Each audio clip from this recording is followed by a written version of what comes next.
Hey everybody, welcome back and welcome in. Thanks for joining us once again. Thanks for hitting the download button and thanks for telling a friend. We love it when you tell a friend. I am Pastor Dave, sitting with me, Randall the armor bearer, and we are They That Believe. Also, once again, back for a return engagement, Nate the Great. Nate, say hello to the people. Hello. This is where church culture meets pop culture. We talk about current events, world news, geek news, entertainment news, all filtered through a lens of lifestyle Christianity. I wanted to start and ask you about something. This will probably be a very quick conversation because I imagine you're probably about like me. Did you watch or have any interest in the Oscars? I did not watch it, no. Have you seen any of the big Oscar movies? Are there any that you knew of or that you liked or any that you were aware of? That I saw The Revenant, and I saw, I've seen a couple, but a lot of them that they put up there I've never even heard of. So, well, one of the things that they do, and one of the problems for a lot of folks, for me, every time Oscar season rolls around, it seems that I've not seen a lot of them. Mm-hmm. They release them in the second half of the year or in the latter third of the year so that it's still fresh. Right. They get a lot of buzz and a lot of steam going into the Oscars, and of course has to be in by the end of the year to get in. And what happens is people don't get to see a lot of them. I think The Revenant did pretty well. People did go see that. Well, it got released like 3 weeks early on the internet. So how's that? I mean, it got leaked on the internet before it even came out in the theaters. Not officially. No. I mean, maybe. I don't know. I don't know how they do that stuff, but I mean, pretty clear picture on the internet 3 weeks beforehand. And everyone I saw, like a lot of my friends, were thrilled that Leo finally got his recognition. Leo, he got his Academy Award. If you'd asked me, I would have probably thought he already had one. But yeah, me too. Apparently he didn't. With Titanic and all that stuff, you figure. What do you think about him? Oh, man, he's one of those Hollywood weirdos. Well, but I mean, I don't know. Well, here's why I'm asking, because everybody else seems to think like, the way you would hear the talk if you didn't know him, it's like, the guy's the Marlon Brando of our age or something. Yeah. I've never really just been impressed with. Oh, look, I don't dislike him, and I don't think he's a bad actor. He's not bad. He's a good actor. He's certainly better than me, but he's one of those that I find myself aware and watching him act. Mm-hmm. You know what I'm saying? Because they say, if you're doing it right, people shouldn't be aware that you're acting. And plus, he just still looks 12 years old to me. And he does weird roles, too. I think it's part of it, like The Aviator. And, he just does some strange roles. And, of course, another thing that annoys me that I know he did, again, I didn't watch. You hear the sound bites and the stuff after. I don't really care. I'm not concerned about, the Oscars. It's kind of like we were talking about, like Rock and Roll Hall of Fame. It's just, it's so detached from what actual, it is. What's actual good movies. And I don't know that it's good for all of those people to gather together in one night and, celebrate their greatness. Yeah. You become aware watching them, like these people, like they're on a different planet. Oh, yeah. And when they're all together, they must have no sense of the rest of us at home watching, right, or whatever. But he gets up and he does his speech, and they come to the mic angry. Mm-hmm. It's like, oh, you see that sour look on their face. You're like, oh, good. Okay, well, I'm in for a lecture about something. I wonder what it's going to be this time. And he gave us a lecture about climate change and all that, which is great. I'm as concerned about it as anyone else, and I'm not here to mock it, and I'm certainly not one of those people. But one of those. Yeah, that science. You all know that. I don't know why I don't want to go down that rabbit hole, but something that's scientifically observable, and to some degree we should be concerned about. Now, how severe it is may depend on who you're talking to. Yeah. But some folks, they've politicized it, which is strange to me. Mm-hmm. Of all things, to an observable scientific phenomena, that's something that we should be concerned about, and we've politicized it. It's weird to me. Yeah, it's weird. The last election cycle, the Republicans were running on a kind of a cleaner environment ticket, and then something switched between then and now, where now they're all running on this is just make-believe science. Well, We'll get to those rascals in a little bit. Uh-oh. But, okay, so anyway, so Leo comes up, and here's my thing. I don't mind that he's concerned about it. I think we all should be concerned about it. And I don't mind that just because he's Leo and I'm Dave doesn't mean that either one of us can't speak on it or talk about things that concern us or persuade people. Mm-hmm.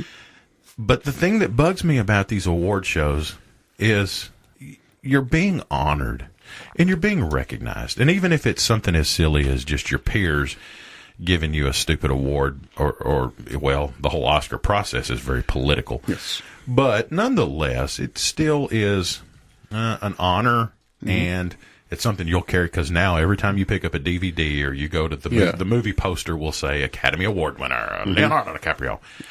And what bugs me is I just, like, if it's me, can you not just be gracious? Right. Take the opportunity, if you want to thank folks. Mm-hmm. And here's how bad it's gotten. I don't know if they did it this year or just said they were going to do it in future years. People that watched maybe can tell me. But they were, rather than letting you rattle off, I'd like to thank Randall and I'd like to thank Nate for believing in me and all, they're going to scroll the names of your thank yous at the bottom so that you can reserve the rest of your time to rattle on about whatever you want to rattle on about. So he gets up and does his climate change speech and then jumps on his private jet and goes back to his penthouse at the Wynn Las Drives Vegas. His Hummer. Yeah. His motorcade from the airport. And these are not people that don't have a platform. I saw a couple of years ago, I think it was when Julia Roberts won the Best Actress for Erin Brockovich. Probably the last Oscars I had to actually sit through and watch. But they were giving prizes away for the people who made the shortest speeches. Oh, wow. Okay. Because, incentive. Yeah, some of those folks are there for, like, best costume makeup in a comedy movie after, what I mean? There's a lot of categories. Earlier today, we gave away these awards. You get the quick versions of right. it, But I mean, some of them even there that night. But so one of them was like the shortest speech got like a 55-inch plasma TV or something. And I remember this little Chinese woman got up there and she's like, I'd like to thank you. And then she turned around and walked away. That's a good incentive. Yeah. But, it's not like these folks don't have a platform.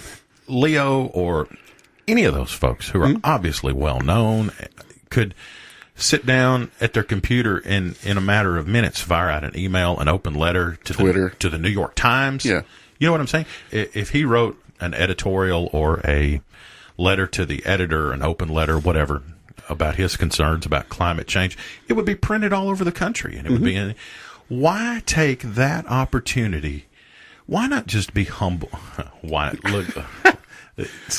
can't Leo just be humble? Why can't folks in Hollywood be humble?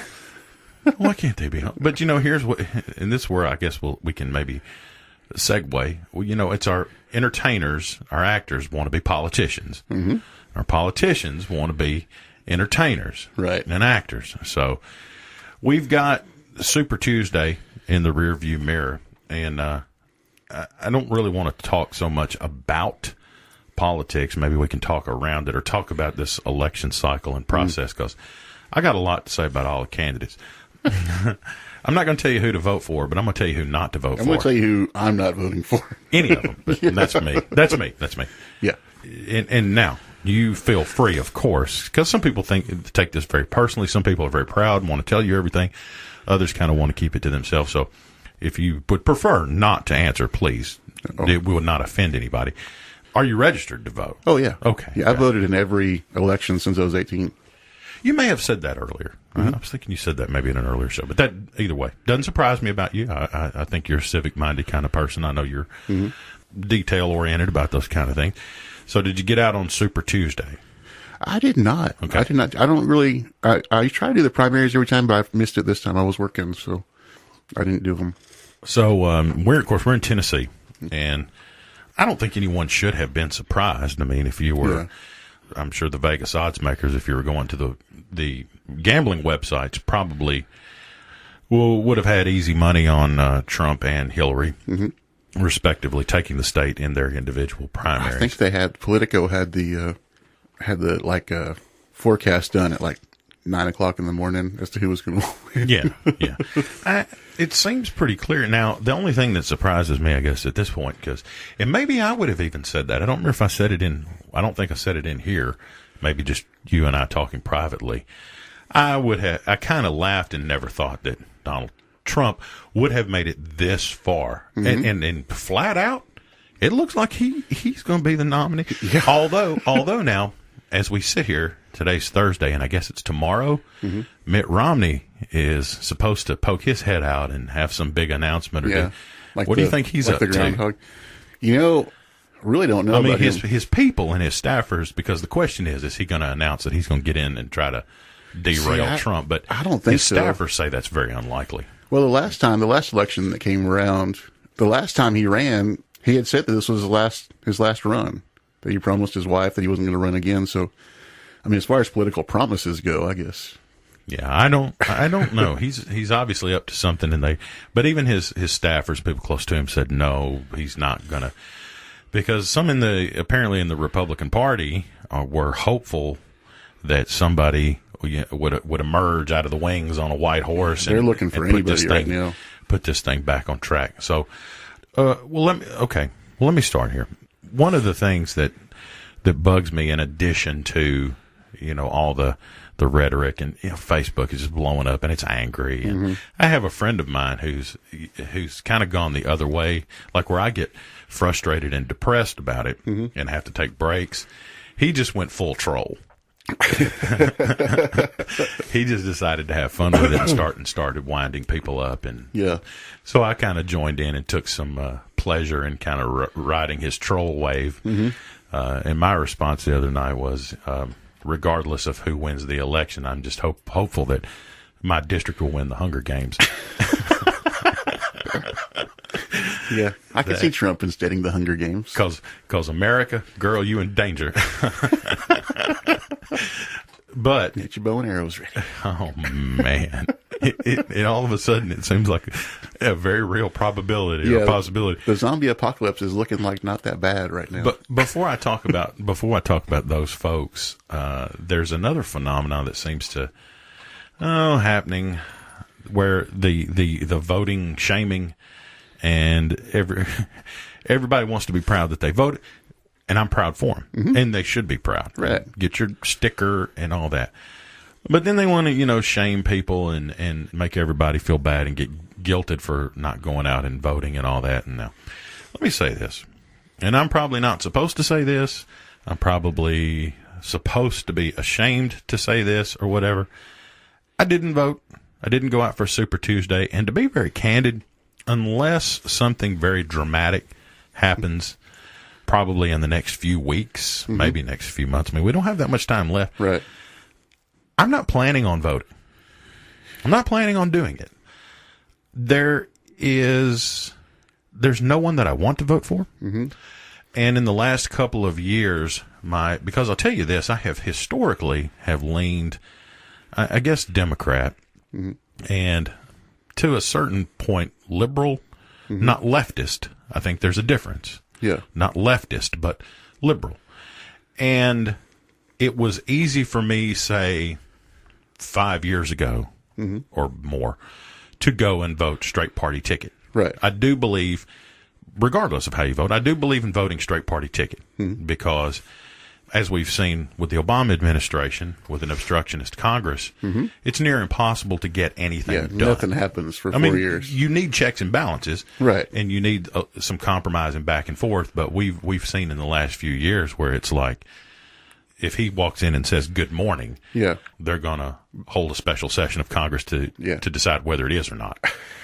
It's just that way.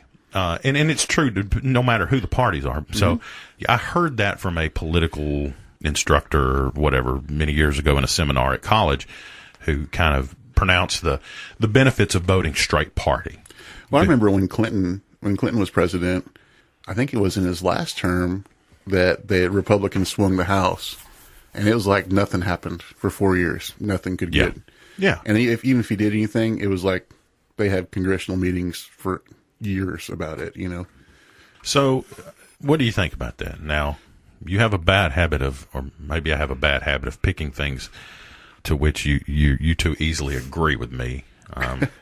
Well, now, am I deserving of the shame? And what I was going to say though is now, in the last couple of years, and of course, this is the way it happens, and there's something to this. Note to self: as people get older and their politics change, they tend to only change one way. Mm-hmm. You don't see very conservative young people getting more liberal in their older age, and depending on issues. And I guess it's because now I have a home and a family, and I work 2 jobs to make we're not wealthy, but we're comfortable because I work 2 jobs, nights, holidays, and weekends, and because the good Lord permits it. Mm-hmm. If he didn't want me to have it, I wouldn't have it. It's not all mine, so I don't want people to hear that. I'm not one of those guys. Right. Like everything I have, I work for it. Hey, it can all be gone in a moment. We're all a couple of missed paychecks or a house fire away from great danger. Mm-hmm. But living in a Motel 6 down by the river. My concerns from when I was in my 20s are different now as I'm in my early 40s. Tax plans and things that didn't concern me as much before more concern me now. So not being as where I'm going with all that, I'm not as entrenched in the Democratic Party or committed or invested. That's the word I'm looking for. I'm not as invested to the Democratic Party. Mm-hmm. However, I'm nowhere near being invested to the Republican Party. So where that's kind of left me is now I'm this man that's kind of going, I look around and I go, who represents, not necessarily who looks like me. I don't like that when people go, it's like Los Angeles is a largely Hispanic city, so we got to have a Hispanic mayor or whatever. Mm-hmm. I don't want somebody that looks like me. 9 years ago, I would have been a Hillary supporter. Mm-hmm. She ultimately didn't get the nomination. I'm not now, and I'll tell you why later. And she obviously doesn't look like me. Let's hope. But I don't see anyone that represents my interests, that represents my family, or even my values. And I just plain, flat, simple don't want to give my vote to anyone. And again, I'll go into that in a little bit here in a minute as to why. Mm-hmm. But let me bring it back around. I know I kind of went around Robin Hood's barn there, but am I deserving of this shame for not exercising my civic duty and not going and getting my vote sticker? And well, I'll tell you, in my past, I've leaned more conservative. I mean, actually, when I started out in voting when I was 18, I was extremely conservative. And then lately, though, I'm not so conservative anymore because some of the conservatives have gotten way, way out there with some of the stuff that they're doing now. And really with this, that's part of it too. Where are our reasonable, moderate statesmen? Right. All I see are we're swinging so far, both directions, and it's a response. Right. It's like after 8 years of hair metal, now somebody is grunge. Right. We want to do. We're going. It's a reaction to what we've had. Okay, go ahead. And really, I'm having a tough time this time too because I can't physically bring myself to vote for Donald Trump. I don't see myself physically doing that ever. And I really can't see myself voting for Hillary Clinton either. So all I'm praying for is that somebody else comes along somewhere that may be in the middle of those two somehow. But let me ask you this now. Intellectually, it sounds like you're occupying the same place that I am. Mm-hmm. Okay, because I heard you kind of say what I said. You don't really see anybody that speaks to where you are. Well, but come November, it is November, right? Mm-hmm. Come November, Mr. Trump and Secretary Clinton are on the ballot. Which way do you go? Or do you go with some independent, libertarian, I don't know, whatever. Write in a vote for Batman or something. I don't know. I really, the presidential race has gotten so crazy from where it started. And even the politics behind the delegates and super delegates and all that other stuff is just so far away from what I think they imagined it to be when they put the whole thing into effect, when they first drafted it all. Right. The process, the machine that is politics. It's just so. But don't you think though, Donald Trump has pretty much come in. He's been the monkey wrench, at least for the party, because he's come in and pretty much hijacked that process. Oh yeah. But I mean, that just goes to show you how broken it is. If somebody can come in like that. That's a good point. Just completely tear it up. And I'm having problems too. I don't necessarily like Bernie Sanders, but I feel like he's getting kind of a raw deal with all these superdelegates and all this other stuff that's going on with Hillary's campaign. How so? Well, Hillary's got all the superdelegates on her side, and apparently a superdelegate can decide what they want to vote when it comes to the Electoral College. They can decide whatever they want to. Right. So there's no vote base to that at all. So Bernie's just out there, no matter if he gets the votes or not, she's already got these superdelegates that are already in her pocket from I see. previous time. Yeah, the idea is that they should be, in theory, or in form, representatives of that portion of the electorate or party, right, as it were. But they're under no obligation to vote any particular way or go any particular way. Mm-hmm. Okay. Well, we'll get to those folks in a minute too. Well, so am I okay? Can I hang my head high? I think you're, along with probably 90% of Americans right now, they're having kind of a crisis as to who. I mean, it's just been like almost the only thing that will draw more ire or condemnation than insulting someone's candidate is to suggest that you're not going to vote at all. Well, and then it's like people want to come burn your house down. You can't do that. And I wonder, I totally can do that. And I've always said that I'd rather have someone not vote than make an uninformed decision when they vote. And I think if you inform yourself on who these people are, there's no way you could vote for either one of them. Well, I'm making an informed non-vote. I mean, because I hate when people say, "Well, I'm going to vote for Hillary because she's a woman." Yeah, I'm going to vote for Obama because he's black. Yeah, I don't. No. If you understand that person and you do your research, which I feel like you should do before you vote, even if it is just one vote, but it's still your vote. It's your. And there's a lot of folks that look like me or are like me that I wouldn't want to vote for. No, and there's folks that don't look anything like me that I think are awesome. All right, so let's start with these knuckleheads one at a time. Nate, we'll get into some other stuff here in a moment. Of course, you can jump in anytime you want, but you can join. I don't want you to think we're leaving you out. I got some other stuff here we'll get into shortly once we get past all this political speak. So, okay, well, maybe I won't get too many angry cards and letters about. It's like it's a sin, man. Right. You can't. I almost got cornered up by somebody in church Sunday. They were like, because we was doing prayer time, and we talk about who's sick and who's getting married and who's getting baptized and who we need to pray for. And somebody says, well, we need to pray for the country, and we got Tuesday coming up. And I'm like, I should have slowed down. Maybe I'm like, oh really? What's Tuesday? What's Tuesday? And everybody, the eyes get real big. Like, what? Aren't you registered to vote? You don't know, no. And I'm in the pulpit, brother. I'm like, I'm about to lose control of this situation. So, I said some kind of soft, nice things, kind of played it off, but I certainly wasn't about to go, oh, I'm not going to vote. Oh, Lord, man. They'd have grabbed me by the collar and thrown me out like John Wesley. They'd have bounced me off the pavement. But that's, and I'll say this, hey, and for anybody listening, if you hear nothing else today, hear this, since we do have a context within which we talk. When you mix religion and politics, you are then left with politics. Mm-hmm. Hear that.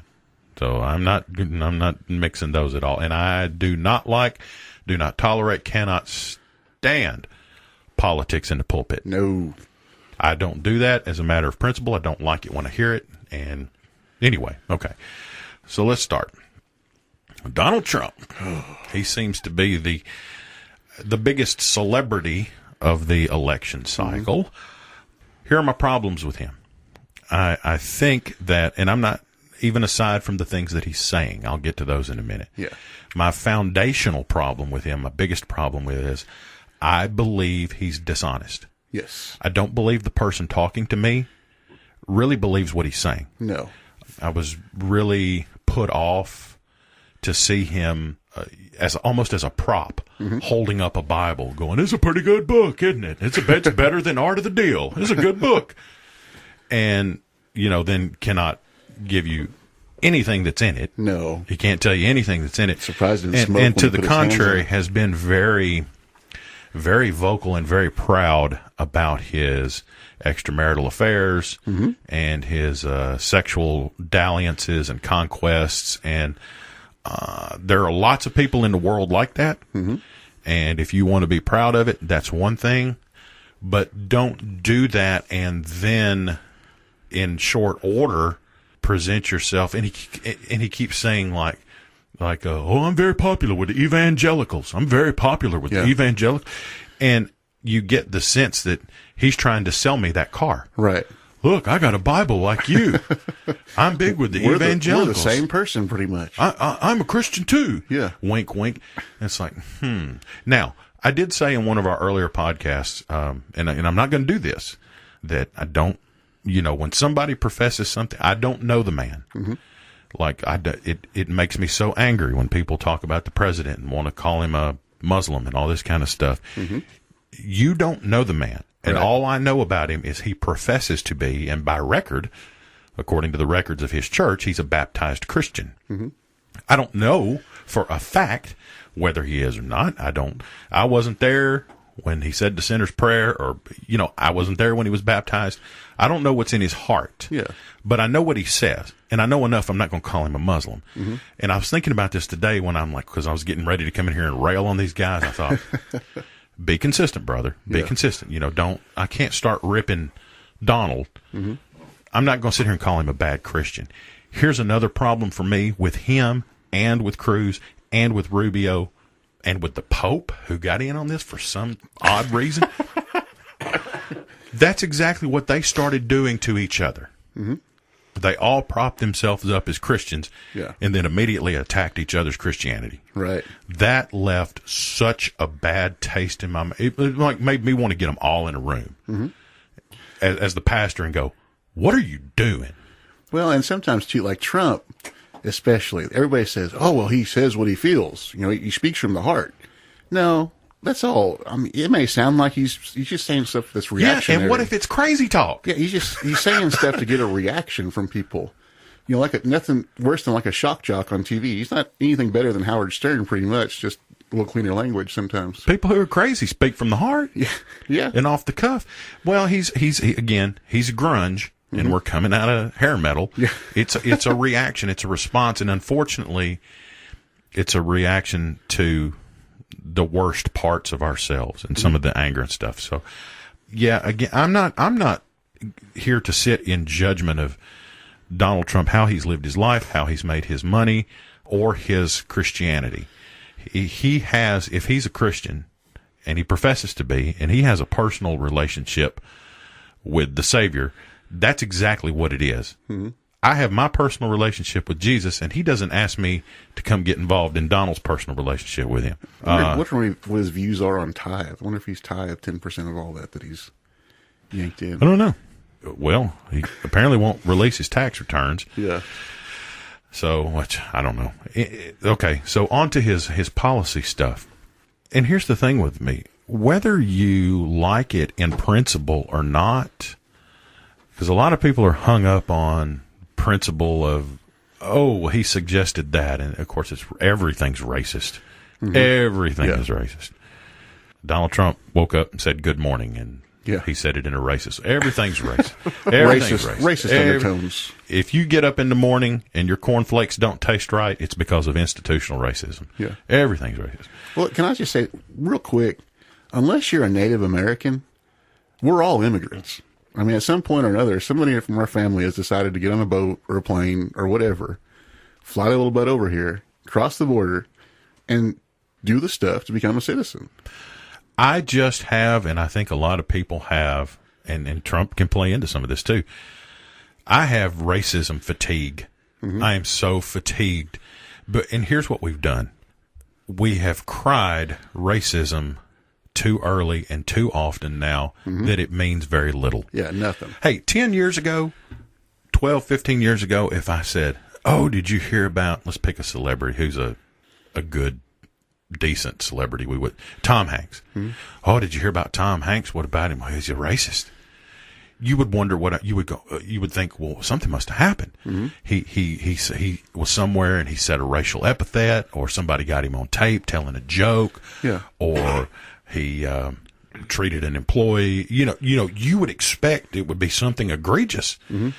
And now we hear that about everybody so much that it's like, you don't think that way anymore. You roll your eyes and go, oh, I wonder what he said. I wonder, you know what I'm saying? Yeah, I mean, we have said it so much and so often that it doesn't mean anything. It's anymore. The headline. Like the headline is, Paula Deen's a racist. Everything is racist. And then 4 pages down in the story, it's 20 years ago she said the N-word when some guy broke in and robbed her when she was working at a bank. I mean, how does that make someone racist? Well, I mean, I would argue that I would kind of argue that in that maybe that's not the best example she is or has been or whatever. But you take that head on and you do what you just did. You go, look, here's the context. Yeah. Here's where I was. Here's what's happening. Don't make excuses, but an explanation. Mm-hmm. But I'm talking about things that aren't race. We've used it for everything now. Everything's race. Mm-hmm. Everything that's wrong with your life and the world is all race, race, race. And we're fatigued with it. Yeah. I am fatigued with race talk. I'm racismed out. I can't do it anymore. I have lost the race. It means nothing. Okay, so here's the thing. Whether you think like Mr. Trump's policies are racist or they're not even possible. Yeah. Welcome to the land of make-believe. Unicorns. Okay, so he's going to build a 30, 40-foot wall. Mm-hmm. And not only that, but he's going to make the Mexicans pay for it. Yeah. And you ask him, and he's been asked, of course, what's the next obvious question? Yeah, how? How are you going to do that? I'll tell you later. What? Just trust me. We're going to build it out of the tortillas and salsa they give us at the Mexican restaurants for free. Yeah. I can't explain it all right now, but just trust me, I'm going to do it. Well, I mean, how many companies has he completely bankrupted? I mean, he's personally bankrupted 4 times. Well, when you're living in a world and where it's, you're a billionaire and you're making $1 million deals and stuff, bankruptcy doesn't quite mean what it means to you and me. I would see it as a sign that maybe, I don't know, ethically he may not be in the... Oh, well, yeah, there's that too. That's the other side of folks that don't like him, don't trust him, are not going. And how fair is that? I don't know. That you don't like him just because he's a rich businessman. Yeah. He's a rich white businessman. There's a lot of folks who won't like that. What's the other thing? There's the wall. Oh, and then we're finally going to address all these undocumented residents. We're going to round them up and deport them. There's millions of people. Who does he think's going to do this? Can I sign up and get some overtime pay? You know what I mean? It's like, fella, it's not possible. How are you going to do that? Yeah. And as an aside, listen, folks, stop saying illegals. There is no such thing as an illegal person. Stop saying it. Okay. Well, it marginalizes, minimizes people. If I can say illegals, then they become a thing. Like cockroaches in my house. Illegals. I'm from California, and I've been lived in Florida for a while, and most of these people that come over are extremely hardworking people. Yeah. That are just trying to get the better themselves from where they're from. And like I said before, we've all been in that situation. Our families, whether you're Irish and came over in the potato famine or whatever happened, we've all been in that situation before, and there's no reason to look down on these folks. Well, let's move away from him. I don't want to make this the Trump show. But my short takeaway is I feel like I'm getting conned. Mm-hmm. I don't feel like he's being honest with me. Yeah. Not about matters of policy or things that he's saying. Relationally, I think he's trying to convince me that he's like me or whatever, that he speaks for me or represents me. I feel like I'm buying an AMC Pacer. It's real insincere. Yeah. Real insincere. And who else we got over there? Rubio and Carson, I'll kind of tackle them together because they have the same problem for me. Carson just dropped out yesterday. Yeah. Finally, had he gone before the primary, there was a state or two that the margin by which Cruz lost was Carson's point. You know what I mean? Yeah. Cruz could have actually made a showing, but ego. Mm-hmm. Ego. Yeah. Well, we're staying in this race. We're in this race. Get out. you're unelectable. Mm-hmm. I'm not saying he's a bad guy. Yeah, out of all of them that I've seen so far, I think Carson's probably the one that I would have probably. Carson or Huckabee are usually my two faves. As a person. Yeah. As a person. I think he's a good dude. Uh-huh. Here's the problem. He's not presidential. Yeah. And I have the same problem with him, not a problem, but the same doubt about him that I have with Rubio is they look and sound like they're in over their head. I mean, Donald Trump, Ted Cruz, mm-hmm. Hillary Clinton, you're swimming with sharks. Yeah. And I don't necessarily mean that in a bad way. You can't show up and not have your game on. Mm-hmm. And good dudes probably got some good ideas, but this ain't the job for you. Mm-hmm. That's kind of my impression. Yeah, I'm with you there. But as far as the ones that I would vote for, I would probably vote for them more than I would anybody else. You know, Nathan and I were having this conversation the other day when he was asking me about it. And I was kind of explaining it's not just about who's got the best tax plan or who you like the most or who's got the most charisma or who is evangelical like you are or whatever. It's all of that. Mm-hmm. You got to have a package. Right. And that's why Clinton was so great. Mm-hmm. Again, I know people hate him, but whether you like him or not, he did well mm-hmm. or was perceived well in office because he could get things done. He had a statesmanship, and when he was dealing with other members of other party, he could travel the world. Other leaders liked him. Well, 3/4 of his presidency too, he had a Democrat majority in the House and Senate. Yeah, well, so there you go. He can get things moved along. Mm-hmm. But he was likable and charismatic. Now, will likable and charismatic carry you? Well, no, it won't if you don't know what you're doing. Mm-hmm. But vice versa. We go back to who was that little crazy guy? My old man. Ross Perot. Yeah. My old man used to like him. Smart about a lot of things. Yeah. But not presidential. Gremlin. Right. You know. Do you remember, totally off track, do you remember the Simpsons episode around the election time where they had the two candidates been taken over by aliens? Mm-mm. And they're like, well, it's a two-party system, so you got to vote for one of us. And then Ross Perot comes out and he's like, hello. Can I finish? Yeah. Can I finish? Can I finish? Can I finish? So when you look at Carson, look at Cruz, and like you look at them in the debates and stuff, they're just too easily shaken. Mm-hmm. They're too easily knocked off point or knocked off kilter. They're just a little out of their league. Mm-hmm. And two, the ego, like with Cruz and Rubio, going back and forth with each other, mm-hmm. back and forth with each other for months, while Donald Trump's just sailing right along. Right. I'm like, why didn't you guys go after him? He's playing chess. They're playing checkers. Yeah, you're destroying each other. Yeah. And then by the time and I'm not endorsing Trump or Cruz or any of these guys.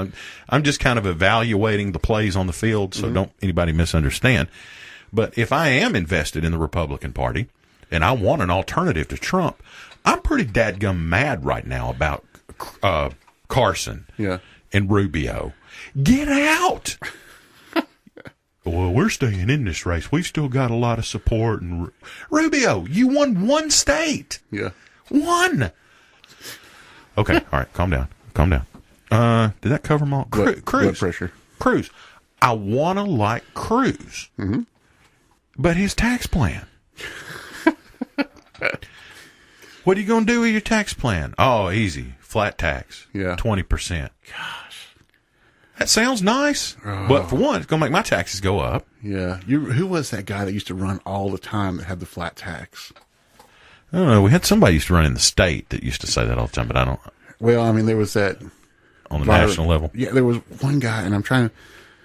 All I'm remembering is like the butler guy off of Richie Rich, but the guy looked just like him. I'll have to look that up. Okay. And that sounds nice. Yeah. Like everybody pays the same, and you do the same percentage. Mm-hmm. You do your taxes on an index card, on a postcard. Yeah. We'll eliminate the IRS.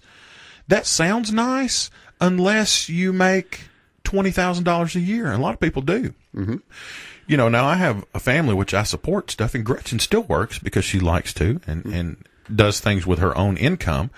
But there were some previous years when I did her taxes and she was only working part-time, she only made maybe like $13,000, $14,000 one year. Mm-hmm.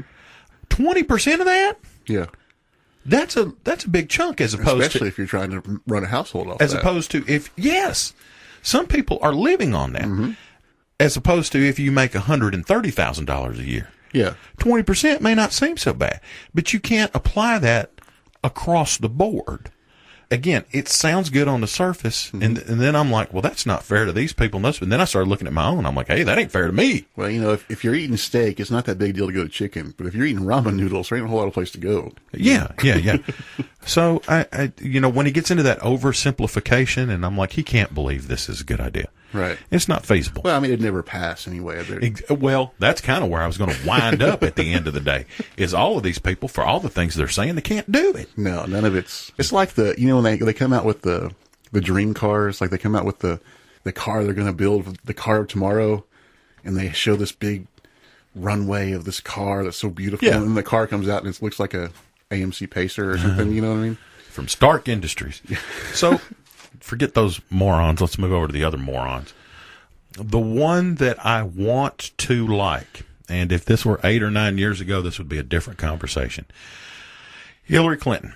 And when she was in the race previously for nominee, and it was her and Barack, and he ultimately became the nominee, had you asked me when those two were running or competing for the nomination, at that time, I supported Hillary Clinton. Largely because of, now see, this is where, because a lot of people are going to listen, have heard everything I've said, and they're like, there's so many friends that I have that are really leftist. And of course, to them, they think I'm a big right winger. Yeah. My wife thinks I'm a big government socialist liberal. So it's like, Yeah.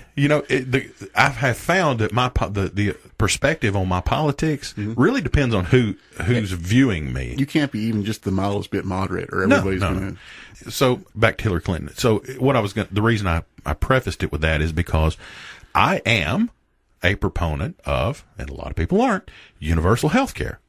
That's one thing for me, as a matter of policy or whatever. I know nobody wants to pay taxes. We don't like paying taxes. We don't pay for it. But if we're going to pay them, and I don't mind paying taxes, I think everybody ought to be able to go to the doctor. How can you not get broke by health insurance? How can you be a Christian? I mean, a lot of this stuff is my opinion, but how could you be a Christian and not want sick people to feel better? I mean, it's awful. I used to ask that. I'm like, how could anybody be opposed to universal health care? Yeah.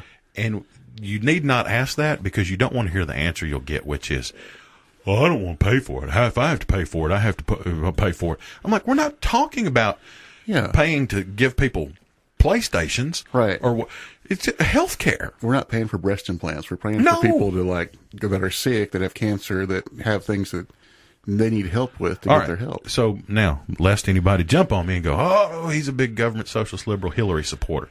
I'm not. She's lost me. And you want to guess where she lost me? Go ahead, Nate. Her beliefs on law support.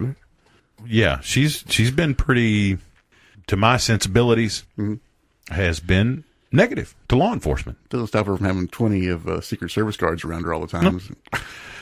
She has convinced me that she is not a law enforcement supporter. Not, or need her to be. She has fallen victim to, or pandering to, dishonest activism. And she wants to identify with dishonest activism and besmirch law enforcement. And you know what? All that other stuff that I was on board with you, I'm gone. I have ejected. And that's so sad, because there may be so many other things that I could agree with her on, that's all it takes. Because, because I said people who represent me and my family and my values, you just kicked that to the curb. See, I don't understand how. I mean, I can understand people saying, okay, there is a bad policeman in this town. Let's go get rid of this. But how can you say all law enforcement is bad?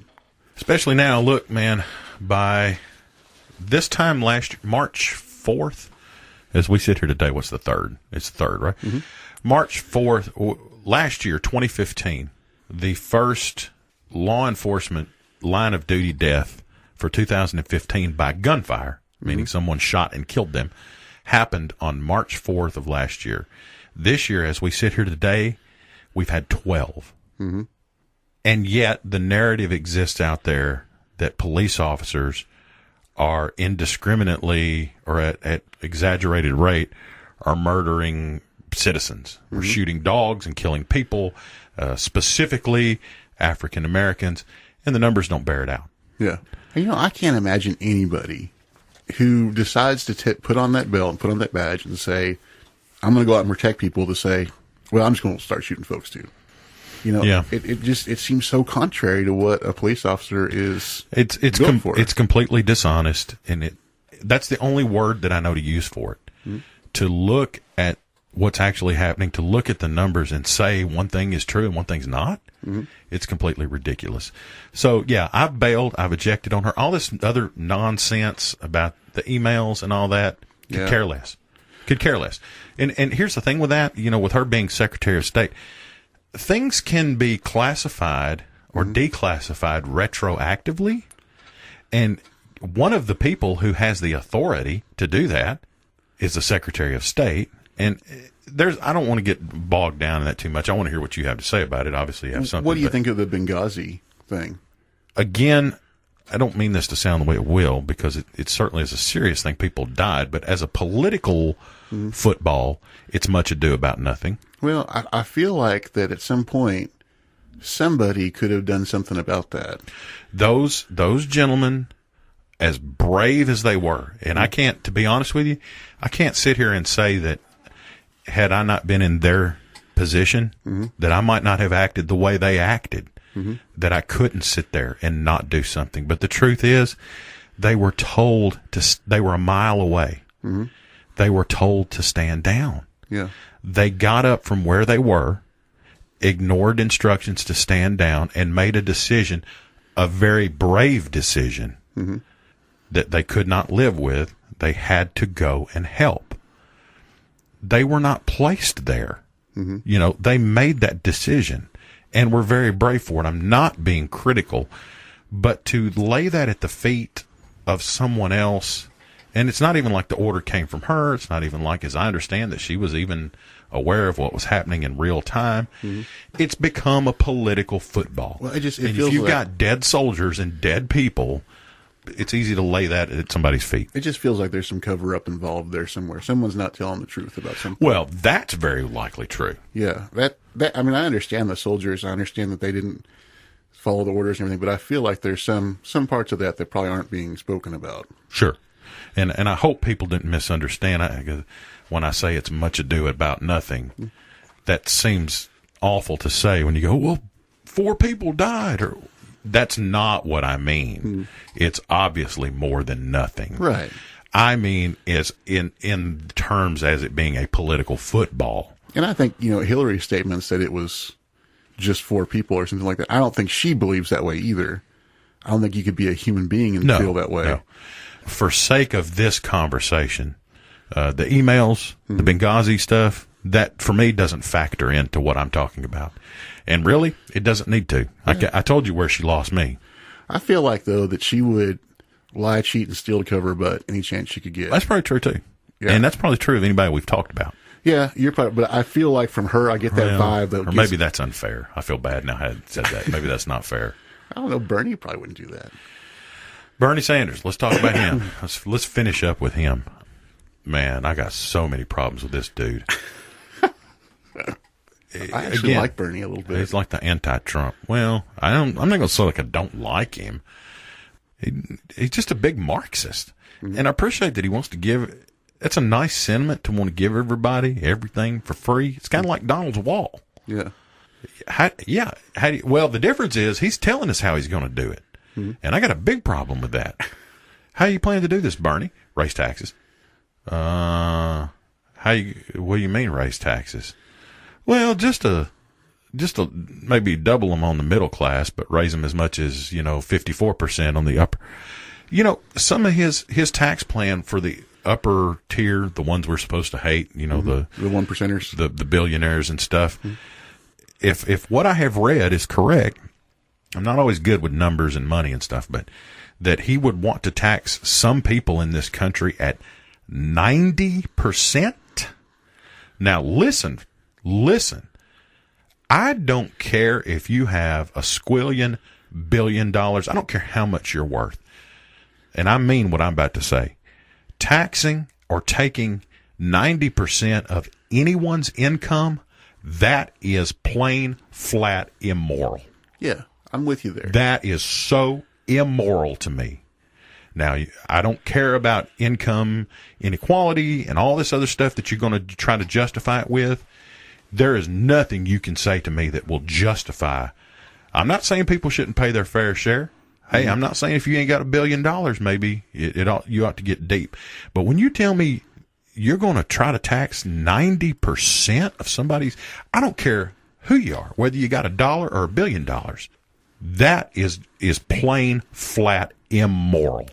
Well, I think that I really do like Bernie Sanders. And it's hard to say that as a Republican, but there is a big difference between what millionaires and billionaires pay for their taxes in a percentage wise as to what we pay for taxes in a percentage wise. I feel like that should be it because, they have all these accountants that find loopholes and, sure. I feel like that should be adjustable. I'm for sure not 90%, but I feel like if there's anybody in this country that could possibly keep us from starting a war every time we turn around and run out of, and oil prices get over $3, I feel like it's him. Well, yeah, he's got a very isolationist platform, from what I understand. Well, right? I mean, he marched with Martin Luther King. His mother was a Holocaust survivor. I feel like if there's anybody that is opposed to going all these other places and starting messes in other people's backyards, I feel like it's going to be him. Yeah, he's, from what I understand, has a very isolationist platform when it comes to global politics or intervention. And I don't really have just a strong opinion on that. And, so I won't really comment on that. I don't know if that's a good thing or bad thing. And the other thing is this, let's raise the minimum wage. Let's make it $15 an hour for everybody. Well, now that's craziness. Now look, there are certain parts of the world, or the country rather, where the cost of living is very high. Yes. You and I recognize, because if somebody, in New York or whatever, $15 an hour probably doesn't sound like very much. To us, that sounds like a lot. Yeah. Our cost of living is very different here. So here's what I would suggest. I always have the answer. Mm-hmm. I've got the answer to the minimum wage. Where do we set the minimum wage? Where would you set it? How would you set it? Keep it the same. Just leave it as is. Don't make any adjustments to it. Well, minimum wage isn't, and people are going to get on me about this, but minimum wage is not a career. It was not meant to be a living wage. And you're not supposed to stay at minimum wage for your entire life and retire at minimum wage. You're supposed to move up, move forward, get experience, move on, do other things. You're not supposed to be working at McDonald's when you're 65. Minimum wage is not intended to be a living wage. Right. Okay. But I got the solution. Okay. Forget that even. I totally 100% agree with you, but I got the fix to it. Here's what you do with the minimum wage. Eliminate it completely. Mm-hmm. No minimum wage. All right. I'm with you. No government established minimum wage. Here's what that does. The market will set a minimum wage. You will end up getting one. It just won't be mandated by law. You're going to have some $6 workers. You're going to have some $8 workers. You're going to have some $15 an hour workers. What happens when business then has to, because we're in a labor-driven economy. Mm-hmm. It's one of the tenuous things about our economy. When it's doing well, it's great. Mm-hmm. When it's not, it stinks because we're in a labor-driven economy. Yeah. So what about business employers competing for labor? Right. And you go, well, how can you say that? Because, somebody will pay workers $3 an hour. If they want to work No, for they that, won't. Yeah. They won't do it. You know why they won't do it? Because they won't have any employees. Right. If McDonald's said, hey, this is great, no more minimum wage, we're going to pay $4 an hour now. Mm-hmm. You know how many employees they're going to get? Yeah, Hardee's going to start paying $5, and then Burger King's going to go $6. No. And then... And I think what we'll find, and also what that will do, it will adjust for regionally, it will adjust. Right. In other words, the $10 here where we live, that would be a pretty good wage for a minimum wage job. Yeah. Could be upstate. Maybe it would look like $15 an hour. Mm-hmm. I don't know, wherever the cost of living is high. But employers could then compete for labor, employees, And you're not going to see it be $3 an hour. Of course, you're not going to see it be $20 an hour either. Right. You know what I'm saying? Well, I mean, unless you had some people that were worth it. I mean, if you have people that are worth $20, I'd say pay them $20 an hour if they're worth it. But there's not a lot of people out there that in that kind of job that are worth that. Right. But that's my suggestion. I say eliminate it completely. Let the market set. And I'm not even normally a big laissez-faire capitalist kind of guy. I'm okay with a little government regulation. Mm-hmm. But since we can't seem to reach an agreement on this, and because it is different regionally, I don't think there's a federal minimum wage that you can set that's going to be good across the country. It can't be. It's going to be too low over here, too high over here. Let the market set it. Let employers compete for labor, and they'll either attract employees or they won't. Or you'll get this kind of scenario. Let's say McDonald's won't pay $7 an hour, right? We believe that's a fair wage. Well, the franchise owner across the street at Burger King says, well, we pay $8.50, right? That's good for workers. Yeah. You know, it provokes that minimum wage to go up, but until it finds a sweet spot. And it will eventually find a sweet spot. Yeah, there's going to be a part where you're not going to be able to afford to keep people there at a certain rate of pay, you know. Well, I didn't intend to spend all day on this. Sorry, the whole Nate. hour. That's cool. You know, Nathan has become the Matt Damon to my Jimmy Kimmel, right? Apologies to Matt Damon. Yeah. Apologies to Nathan we'll have him on the show again. Look, well, we're running long, but that's okay. Just to do one more thing so that this isn't completely just the political podcast. This note was stuck to my bread. I brought this note in. We had a loaf of bread sitting in the kitchen. And we get, what are you laughing at? I read it twice. You're laughing already. I don't know who's doing it either. We may have to open the door and make sure Gretchen's still sleeping. I don't want her here. You get up every day, man, and it's like, or I come in from work, you know, I work nights, and my kitchen and my home is littered with pieces of paper with this red. Now she's gone to this red pen. There's red graffiti all over that. Stop doing this. Don't do this. Who did this? Who did that? So this was a note. And look how big this is, man. It's like seven. That's like angry. That's angry font right there. It's like 7 or 8 inches of paper That's here. angry red font. Angry red font. Yeah. What kind of font is that? Angry font. It's right before Arial. Yeah, 72-point angry font. So, like last night when I made some dinner, we had some Salisbury steaks and some peas and corn. And when I eat those Salisbury steaks, I like to just toast some bread with it, just a loaf of bread. Now, I figure most people don't like the end piece, right? You don't make your sandwich with the end piece. People go past it and they grab a couple, you know. So, you know, when I'm toasting it and it's just on the side, I think I'm doing something noble. I'm being noble and taking the end piece. Well, I took the end piece, toasted it up along with several other pieces, and we had our dinner and everything. So I come in, and this note is taped to the loaf. This note is taped to the Wonder Bread. Y'all have to excuse Nathan. He's been sickly, so that's why he's coughing. Okay, so here's the note. Stop taking the end out. 6 exclamation points. That's it. That's how you know you done messed up. That's called, 6. man. Stop taking the end out. And 1, 2, 3, 4, 5, 6 exclamation points. Now, you would ask why. Well, fortunately, she took the time to explain this. It says, the end piece of the bread keeps the whole loaf moist, comma. That's what. Comma. I know, right? We've got the War and Peace of angry notes here. At least she was consistent with her punctuation. Yeah. It's grammatically. You couldn't use a red pen on it because you wouldn't see it. The end piece of the bread keeps the whole loaf moist. Now follow this science, okay? That's why when you take it out, the loaf dries up and gets crumbly. The end piece of the bread keeps the whole loaf moist. That's why when you take it out of the loaf, it dries up and gets crumbly. I I question the science on this. I think that's a Mythbusters episode waiting to happen. The most boring Mythbusters episode ever. Let's watch bread get unmoist. Okay, we're going to very carefully remove this end piece, and now let the experiment begin. I do have a confession to make about bread, though.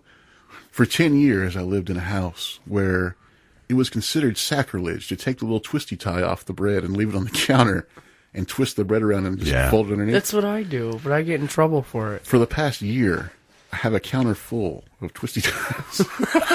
It's like Charlie by the door. The twisty ties are gone. I kind of split the difference on that. Mm-hmm. Once it gets to like half or below, if we've used half the loaf or less, I did it today.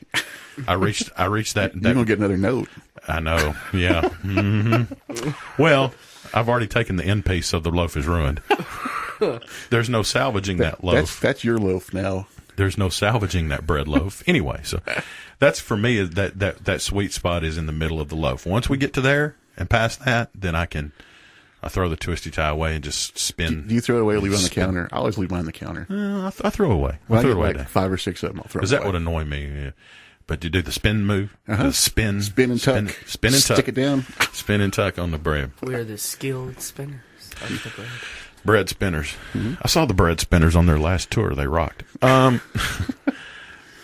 So yeah, I question the science on this. I don't really know where to take it or who to ask. I'm going to email some of my friends at the university and we should do an experiment. How does that make any sense at all? That if you remove any piece of the bread. Like that one piece, the end piece is it's the air that gets in the How bread. is the end piece keeping the loaf moist? The crust is protecting the middle. I don't have any idea. It doesn't sound like it sounds pseudoscience to me. It sounds like something her mom told her when she was a kid and she just ran with it. I think I heard a noise down the hall. We got to go. Okay, let's bring it home. That's all for this week. Thanks for joining us. Hit us up on Facebook, facebook.com/TheyThatBelieve, and our homepage, TheyThatBelieve.com, and we'll see you next time. I'm Pastor Dave with Randall the Armor Bearer, Nate the Great over there. Nate, tell them who we are. We are They That Believe. We have red notes everywhere tomorrow.